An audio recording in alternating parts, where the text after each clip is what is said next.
ಎಲ್ಲರಿಗೂ ಹೊಸ ವರ್ಷದ ಹಾರ್ದಿಕ ಶುಭಾಶಯಗಳು.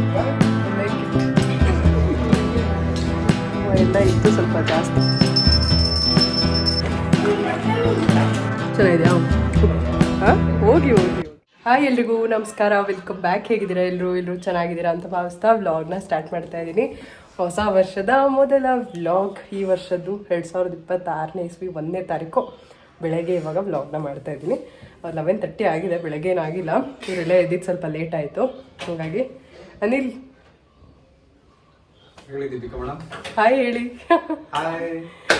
ಎಲ್ಲರಿಗೂ ಹೊಸ ವರ್ಷದ ಹಾರ್ದಿಕ ಶುಭಾಶಯಗಳು. ಈ ವರ್ಷ ನಗ್ನಗ್ತಾ ಶುರು ಮಾಡಿ ನಗ್ನಗ್ತಾನೆ ಕೊನೆ ಆಗಲಿ, ಮಧ್ಯದಲ್ಲೂ ಕೂಡ ಸಾಕಷ್ಟು ಖುಷಿ ಸಿಗಲಿ, ಹಾಗೆಯೇ ಏನೇ ಕಷ್ಟ ಬಂದರೂ ತಡ್ಕೊಳ್ಳೋ ಅಂಥ ಶಕ್ತಿ ಕೂಡ ಕೊಡಲಿ ದೇವರು ಅಂತ ಕೇಳ್ಕೊಳ್ತಾ ಬನ್ನಿ ವ್ಲಾಗ್ನ ಶುರು ಮಾಡೋಣ. ಈ ವ್ಲಾಗ್ ಇಷ್ಟ ಆದರೆ ಲೈಕ್, ಶೇರ್, ಕಮೆಂಟ್ ಹಾಗೂ ಸಬ್ಸ್ಕ್ರೈಬ್ ಮಾಡ್ಕೊಂಡು ನೋಡಿ, ಸಪೋರ್ಟ್ ಮಾಡಿ. ನಿಮ್ಮ ಒಂದು ಪ್ರೀತಿ ಪ್ರೋತ್ಸಾಹ ಯಾವಾಗಲೂ ಇರಲಿ ಅಂತ ಕೇಳ್ಕೊಳ್ತೀನಿ.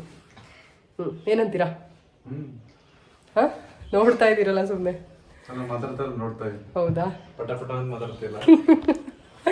ಈಗ ಪಟಪಟ ಅಂತ ಮಾತಾಡ್ತೀವಿ, ಅವಾಗ ಮಾತಾಡ್ತಿರ್ಲಿಲ್ಲ ಅಂತನಾ? ಹಂಗೆ ಕೃಷ್ಣ ತಲೆ ಹರಟೆ ನಂಬರ್ 1 ಅಂದರೆ ನಮ್ಮ ಕೃಷ್ಣ. ಹಾಯ್ ಹೇಳು ಹೋಗ್ಲಿ, ಬಾ ನೀನು ವಿಶ್ ಮಾಡಿ ಬಾ. ವಿಶ್ ಮಾಡೋ, ಇಟ್ಕೊಂಡ್ರೆ ಕಚ್ಗುಡಿ ಆಗುತ್ತೆ. ಸರಿ ಆಯ್ತು, ಈ ಕಡೆ ಅಷ್ಟೇನಾ? ಎಲ್ಲ ಸಬ್ಸ್ಕ್ರೈಬರ್ಸ್ಗೆ, ಎಲ್ಲ ವ್ಯೂವರ್ಸ್ಗೆ, ಎಲ್ಲ ವ್ಯೂವರ್ಸ್ಗೆ ಹ್ಯಾಪಿ ನ್ಯೂ ಇಯರ್. ಓಕೆ ಬನ್ನಿ, ಇವಾಗ ಪೂಜೆಗೆ ರೆಡಿ ಮಾಡಿದ್ದೀನಿ. ಪೂಜೆ ಮಾಡಿಬಿಟ್ಟು ದೇವಸ್ಥಾನಕ್ಕೆ ಹೋಗ್ಬಿಡೋಣ. ಬಂದ್ಬಿಟ್ಟು ತಿಂಡಿ ತಿನ್ನೋಣ. ತಿಂಡಿ ಎಲ್ಲ ರೆಡಿ ಮಾಡಿ ಇಟ್ಟಿದ್ದೀನಿ. ಪೂಜೆ ಮಾಡಿಬಿಟ್ಟು ತಿಂಡಿ ಎಲ್ಲ ರೆಡಿ ಮಾಡಿದ್ದೀನಿ, ತಿಂಡಿ ತಿನ್ನೋಣ. ಸ್ವಲ್ಪ ಚಿಕ್ಕ ಅದೇ ದೀಪ ಹಚ್ಚಬೇಕು, ದೀಪ ಹಚ್ಬಿಟ್ಟು ಮಾಡಿ. ಹಾಂ ಹಚ್ಚಿ, ನಾನೇ ಹಚ್ಚಲ್ಲ. ಪೂಜೆಗೆಲ್ಲ ರೆಡಿ ಮಾಡಿ ಇಟ್ಟಿದ್ದ, ಇವರು ಪೂಜೆನ ಮಾಡ್ತಾ ಇದ್ದಾರೆ ಅಂತ. ಪೂಜೆ ಮಾಡಿ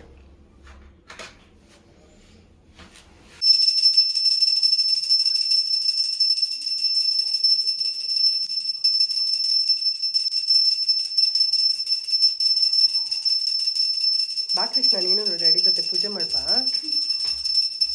ಬಾ ಡ್ಯಾಡಿ ಜೊತೆ ಪೂಜೆ ಮಾಡ್ಬಾ. ಏನು ಮಾಡ್ತಿದ್ಯಾ ಅಲ್ಲಿ?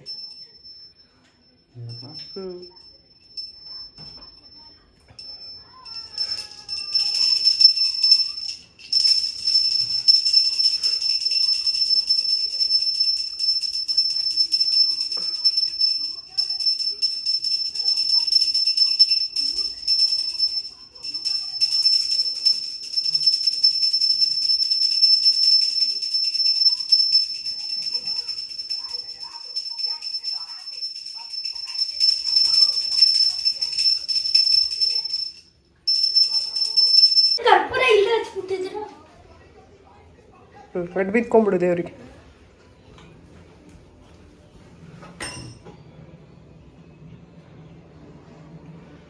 ಸರಿ ನಡೀರಿ, ಇವಾಗ ದೇವಸ್ಥಾನಕ್ಕೆ ಹೋಗೋಣ.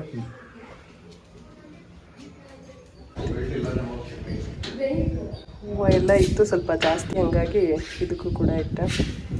ಇವಾಗ ಹೊರಡೋಣ ದೇವಸ್ಥಾನಕ್ಕೆ. ಹೋಗ್ತಾ ಇದ್ದೀನಿ. ಬ್ಲೂ ಕಲರ್ ಡ್ರೆಸ್ಸೇ ಮತ್ತು ಇದು ಜುಡಿಯೋದಲ್ಲಿ ತೊಗೊಂಡಿದ್ದು, ಚೆನ್ನಾಗಿದೆ ಟಾಪ್.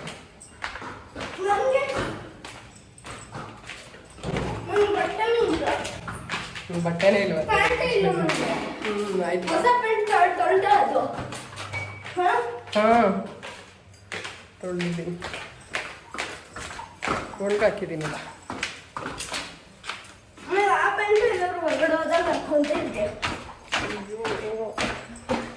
ಅಲ್ಲಾಡಿಸ್ಬಾರ್ದು ಕೃಷ್ಣಗೆ. ಹೋಗೋಣ, ಡೈಲಿ ಎಕ್ಸಸೈಸ್ ಚೆನ್ನಾಗಾಗತ್ತೆ ನಮಗೆ. ವಿಶೇಷವಾಗಿ ಈ ವರ್ಷ ಗುರುವಾರನೇ ಹೊಸ ವರ್ಷ ಬಂದಿರೋದ್ರಿಂದ ರಾಯರ ಮಠಕ್ಕೆ ನಾವು ಪ್ರತಿ ವಾರ ಹೋಗ್ತೀವಿ. ಹಾಗೆ ಈ ವಾರನೂ ಹೋದ್ವಿ. ನಿಮಗೂ ಕೂಡ ರಾಯರ ಅನುಗ್ರಹ ಆಗಲಿ, ಎಲ್ಲರಿಗೂ ಈ ವರ್ಷ ಚೆನ್ನಾಗಿರಲಿ. ಹಾಗೆಯೇ ಹೋದ ವರ್ಷ ಏನೇನೆಲ್ಲ ಅಂದ್ಕೊಂಡಿದ್ರಿ ಆಗದೆ ಇರೋದೆಲ್ಲ ಈ ವರ್ಷ ಆಗಲಿ ಅಂತ ಕೇಳ್ಕೊಳ್ತೀನಿ. ನನ್ನ ವ್ಯೂವರ್ಸಲ್ಲಿ ಸಾಕಷ್ಟು ಜನ ರಾಯರ ಭಕ್ತರಿದ್ದೀರಾ ಅಂತ ಗೊತ್ತು ನನಗೆ. ಯಾರೆಲ್ಲ ಇದ್ದೀರಾ ಕಮೆಂಟ್ ಸೆಕ್ಷನಲ್ಲಿ ಕಮೆಂಟ್ ಮಾಡಿ ನೋಡೋಣ, ಎಷ್ಟು ಜನ ಕಮೆಂಟ್ ಮಾಡ್ತೀರಾ ಅಂಥೇಳಿ. ರಾಯರ ಭಕ್ತರು ಯಾರೆಲ್ಲ ಇದ್ದೀರಾ ಗೊತ್ತಾಗತ್ತೆ, ನೋಡೋಣ. ತಿನ್ನೋ ಸುಮ್ಮನೆ ಡ್ಯಾಡಿ ಕೈಲಿ ಕೊಡು.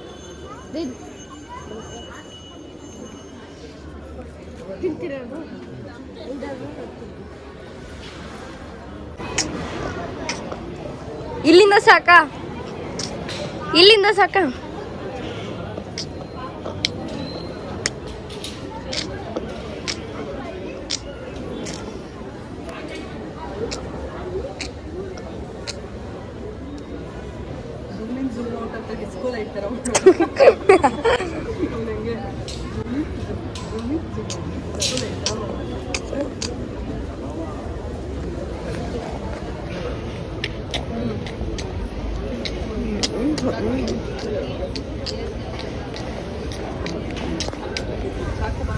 ನೋಡಿದ್ರಲ್ಲ ನಮ್ಮ ಹೊಸ ವರ್ಷ ಹೇಗೆ ಪಾಸಿಟಿವ್ ವೈಬ್ಸಿಂದ ಸ್ಟಾರ್ಟ್ ಆಯಿತು ಅಂತ ಹೇಳಿ ತುಂಬಾ ಚೆನ್ನಾಗಿ ಸ್ಟಾರ್ಟ್ ಆಗಿದೆ. ಇದೇ ರೀತಿ ಕೊನೆಯವರೆಗೂ ಇರಲಿ ಅಂತ ಅಂದ್ಕೊಳ್ತೀನಿ.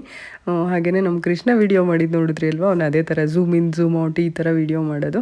ಇನ್ನು ಅನಿಲ್ ನೀನು ನಡ್ಕೊಂಬಾ, ನಾನೊಂದು ಕ್ಲಿಪ್ಪಿಂಗ್ನ ತೊಗೊಳ್ತೀನಿ ಅಂತ ಅಂದರು. ಹಾಗಾಗಿ ಸುಮ್ಮನೆ ಹಾಗೆ ನಡ್ಕೊಂಡು ಬರ್ತಾ ಇದ್ದೆ. ಹೊಸ ವರ್ಷದ ಹೊಸ ಬ್ರೇಕ್ಫಾಸ್ಟು.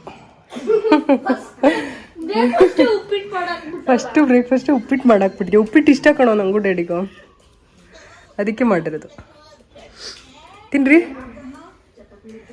ರೀ. ಉಪ್ಪಿಟ್ಟು ಮತ್ತು ಕೋಸಂಬರಿ ಮತ್ತು ಹೆಸರು ಬೇಳೆ ಪಾಯಸ ಮಾಡಿ. ಇದಿಷ್ಟು ನಮ್ಮ ಒಂದು ತಿಂಡಿ ಇವತ್ತು. ದೇವಸ್ಥಾನದಲ್ಲೂ ಒಂದು ರೌಂಡ್ ಆಯಿತು. ತಿಂಡಿ ತಿಂದ್ಬಿಟ್ಟು ಆಮೇಲೆ ನೋಡೋಣ, ಬ್ಲಾಗ್ನ ಕಂಟಿನ್ಯೂ ಮಾಡ್ತೀನಿ. ಹೆಂಗಿದೆ ತಿಂಡಿ? ಹಾಂ, ಚೆನ್ನಾಗಿದೆಯಾ? ಉಪ್ಪಿಟ್ಟು ಚೆನ್ನಾಗಿದೆಯಾ? ಪಾಯಸ ಟೇಸ್ಟ್ ಮಾಡಿ. ಹೆಸರು ಬೇಳೆ ಪಾಯಸ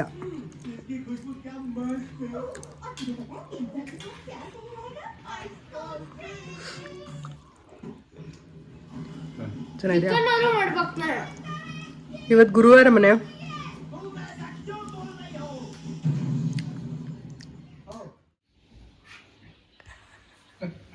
You like this style?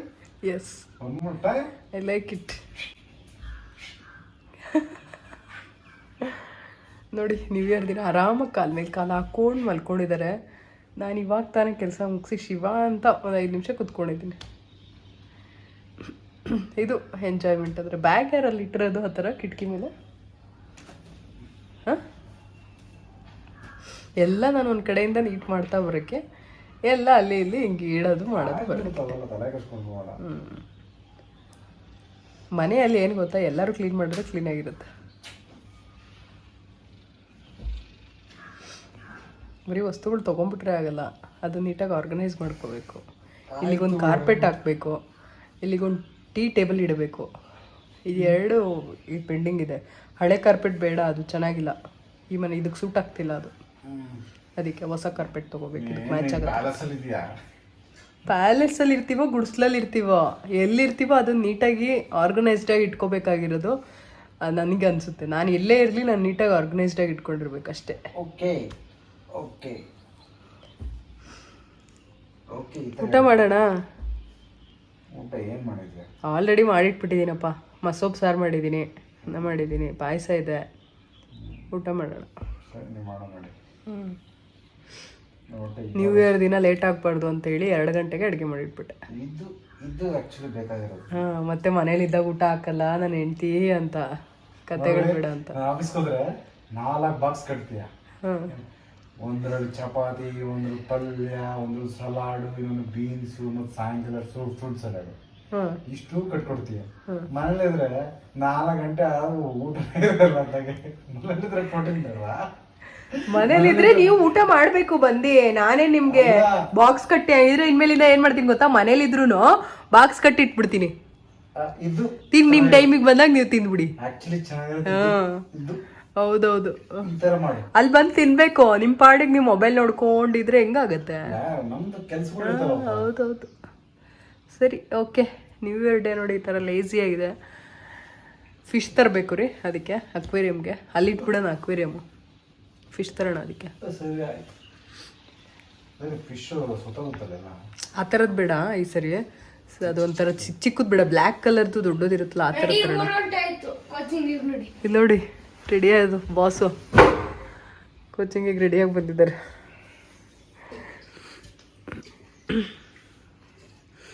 ಹೋಗೋಣ, ಆಯ್ತು. ಊಟ ಮಾಡ್ಕೊಂಡು ಹೊರಡೋಣ. ಟೈಮ್ ಇದೆ ಇನ್ನ, ಊಟ ಮಾಡ್ಕೊಂಡು ಹೊರಡೋಣ. ಎಷ್ಟು ಗಂಟೆ ಬರುತ್ತೆ? 4:30 ಇರೋದು. 4:30. ರೆಡಿ ಆಗ್ಬಿಡೋ ನಾನು. ಹಂಗೆ ಅವನು ಆನ್ ಟೈಮ್ ರೆಡಿ ಆಗ್ಬಿಡ್ತಾನೆ. ಆನ್ ಟೈಮ್ ಹೋಗ್ಬೇಕು, ಇಲ್ಲಾಂದ್ರೆ ಪನಿಷ್ಮೆಂಟ್ ಕೊಡ್ತಾರಲ್ಲ. 4:30ಗೆ ಹೋಗಿಲ್ಲ ಅಂದ್ರೆ ರೌಂಡ್ ಓಡಿಸ್ತಾರೆ ಗ್ರೌಂಡಲ್ಲಿ. ಸ್ಕೂಲ್ಗೂ ಹಂಗೆ ಮಾಡ್ಬಿಟ್ಟಿದ್ರೆ. ಗ್ರೌಂಡಲ್ಲಿ ರೌಂಡ್ ಓಡಿಸ್ತಾರೆ. ಅಲ್ಲ ಸ್ಕೂಲ್ಗೂ ಹಂಗೆ ಮಾಡ್ಬಿಟ್ಟಿದ್ರೆ. ಬೇಗ ರೆಡಿ ಆಗಿ ಪಟ್ಟಂತ ಬೇಗ ಇದ್ ರೆಡಿ ಆಗಿರೋನು. 7:15 ಸಾಕು ಡ್ಯಾಡಿ 10 ನಿಮಿಷ ಇನ್ನೂ ಎದ್ದೊಳ್ತೀನಿ ಅಂತಿರ್ತಾನೆ. ಅವ್ಳು ಬೆಳ್ಳಿದಾಗ ಬೇಗ ಎದ್ದೊಳ್ತಾ ಇದ್ದ. ಅವಳು ಬೇಗ ಎದ್ದೊಳ್ತಾಳ. ಅವಳು ಪಟ್ಟಂತ 8 ಗಂಟೆ ಒಳಗಿಂದ ರೆಡಿ ಎದ್ದೊಳ್ತಾ ಇದ್ದಾಗ ಅವಳು ಹಂಗೆ ಆಡ್ತಾಳೆ. ಅವಳು ಹಂಗೆ ಬೈತಾಳೆ ಅಂತ, ಇನ್ನು ರೆಡಿ ಆಗಿಲ್ಲ ಅಂತ ಬೈತಾಳೆ ಅಂತ ಎದ್ದು ರೆಡಿ ಆಗೋದು. ಯಾವ ಸೆಂಟ್? ಜುಡಿಯೋದಲ್ಲಿ ಸ್ಯಾಂಪಲ್ ಇಟ್ಟಿರ್ತಾರಲ್ಲ ರೀ, ಅದನ್ನ ಹಾಕೊಂಡಿದ್ದ ಅಲ್ಲಿ. ಅದೆಲ್ಲ ಹಾಕೋಬಾರ್ದು ಕಣ, ಒಂಥರ ಸೆಂಟ್ಗಳೆಲ್ಲ ಏನು ಗೊತ್ತಾ, ಕೆಮಿಕಲ್. ಓಕೆ, ಸೆಂಟಿಗೆ ಕರ್ಕೊಂಡು ಜುಡಿಯೋಗೆ ಹೋಗಿದ್ವಲ್ಲ. ಹಾಂ, ಇನ್ನೇನು ಮನೆಗೆ ಬಂದು ಒಂದ್ಸರಿ ಹೋಗೋಕ್ಕಾಗುತ್ತಾ? ಅಲ್ಲೇ ಹತ್ರ ಅಲ್ವಾ, ಹಂಗೆ ಹೋಗಿದ್ದು. ಬಸ್ ಹೈ ಬಾಸ್, ನೋಡಿ ಬಾಸ್ ಈ ಕಡೆ ಒಂದ್ಸರಿ. ನ್ಯೂ ಇಯರ್ ದಿನ ಜಿಮ್ಗೆ ಹೋಗಲೇಬೇಕು ಅಂತ ಹೇಳಿ ಸಂಜೆ ಹೋಗ್ತಾ ಇದ್ದಾರೆ. ಇವಾಗ ನೈಟೆಲ್ಲ ಡ್ಯೂಟಿ ಮಾಡಿ ಬೆಳಗ್ಗೆ ಎದ್ದು ದೇವಸ್ಥಾನಕ್ಕೆ ಹೋಗಿ ಬಂದು ಡೆಡಿಕೇಶನ್.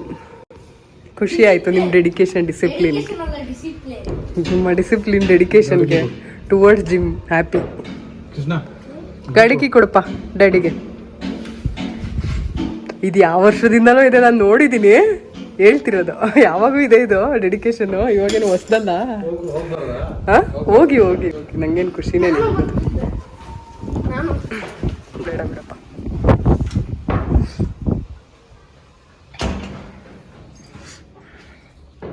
ನಮ್ಮ ಕೃಷ್ಣನು ಇವತ್ತು ಹೊಸ ವರ್ಷದ ದಿನ ಕೋಚಿಂಗ್ ಹೋಗಿ ಕೋಚಿಂಗ್ ಮಾಡ್ಕೊಂಡು ಬಂದಿದ್ದಾನೆ. ಖುಷಿನಾ? ಕೇಕು ಕೃಷ್ಣ, ನಮ್ಮ ಕೃಷ್ಣನ್ಗೆ ಯಾವ ಮಟ್ಟಕ್ಕೆ ಕೇಕ್ ಹುಚ್ಚು ಅಂತ ಅಂದರೆ, ಬೆಳಗ್ಗೆಯಿಂದ ಬರೀ ಕೇಕೆ ಜಾಸ್ತಿ ತಿಂದ್ಬಿಟ್ಟಿದ್ದಾನೆ. ನಿನ್ನೆ ರಾತ್ರಿ ನೈಟ್ 12 ಗಂಟೆ ಕಟ್ ಮಾಡಿದಲ್ವಾ, ಒಂಚೂರು ತಿಂದಿದ್ದೆ ನಾನು. ಬೆಳಗ್ಗೆ ಇವಾಗ ಸಾಯಂಕಾಲ ನೋಡಿದ್ರೆ ಏನೂ ಇಲ್ಲ ಅದರಲ್ಲಿ. ಕೇಕ್ ಫುಲ್ ಖಾಲಿ ಆಗಿದೆ, ಬರೀ ಪ್ಲೇಟ್ ಇದೆ ಅಷ್ಟೇ. ಅಷ್ಟು ಹುಚ್ಚು. ಮತ್ತು ಅದಲ್ಲದೆ ಅವ್ರ ಸರ್ ಬರ್ಡೇ ಅಂತ ಇವತ್ತು ಕೋಚಲ್ಲಿ, ಕೋಚಿಂಗ್ ಕ್ರಿಕೆಟ್ ಕೋಚಿಂಗಲ್ಲಿ ಅವ್ರ ಕೋಚ್ ಬರ್ತಡೇ ಅಂತ, ಸೂರಿ ಸರಾ, ಅವ್ರು ಬರ್ತಡೇ ಅಂತೆ. ಅದಕ್ಕೆ ಅಲ್ಲಿ ಕೇಕ್ ತಿಂದಿಲ್ಲ ಅಂತ ಮತ್ತೆ ಬಿಡಿ ದಿನ ಕೇಕ್ ತಿಂದಾನೆ. ನಾನು ಅಲ್ಲಿ ಕೇಕ್ ತಿನ್ನಬೇಕಿತ್ತು ಅಂತ ಗೋಳ್ತಾ ಇದ್ದಾನೆ ಆಲ್ರೆಡಿ. ಇವತ್ತು ಆಲ್ರೆಡಿ ಹೊಸ ವರ್ಷ ದಿನ ಹತ್ತಾಯ್ತು ಅವನು. ವರ್ಷ ಇಡೀ ಅಳ್ತಿರ್ತೀಯ ನೋಡಿ ಹಿಂಗೆ ಹತ್ರ. ಹೊಸ ವರ್ಷ ದಿನ ಏನು ಮಾಡ್ತೀಯ ಅದೆಲ್ಲ ವರ್ಷ ಇಡೀ ಮಾಡ್ತೀಯ. ನಾನು ಅಳಿಸಿಲ್ಲಪ್ಪ, ನಾನು ಹೇಳ್ದೆ ತಾನೆ ಡ್ಯಾಡಿ ಕರ್ಕೊಂಡು ಹೋಗ್ತಾರೆ ಬೇಗ ಅಂತ. ಹೇಳ್ತೇನೆ ನೀನು ಬೇಗ ಹೋಗ್ಬೋದು ಕೃಷ್ಣ, ನೀನು ಅಳಬೇಡ ಅಂತ. ಕರ ಹತ್ಬಿಟ್ಟ. ಅವ್ರ ಡ್ಯಾಡಿ ನನಗೆ ಹೇಳೋರು, ನೀನು ಮಾತಿಗೂ ಅಳ್ತೀಯ ಅಂತೇಳಿ. ನಾನಿವಾಗ ಅಷ್ಟು ಅಳೋದಿಲ್ಲ, ಅದು ಅಳು ಎಲ್ಲ ಹೋಗ್ಬಿಟ್ಟಿದೆ. ಮುಂಚೆ ಹಂಗೆ ಅನ್ಸೋದು, ಯಾರ್ಯಾರೋ ಒಂದು ದಿನ ಚಿಕ್ಕದಾಗ ಅಂದ್ರೂ ಅಳು ಬರೋದು.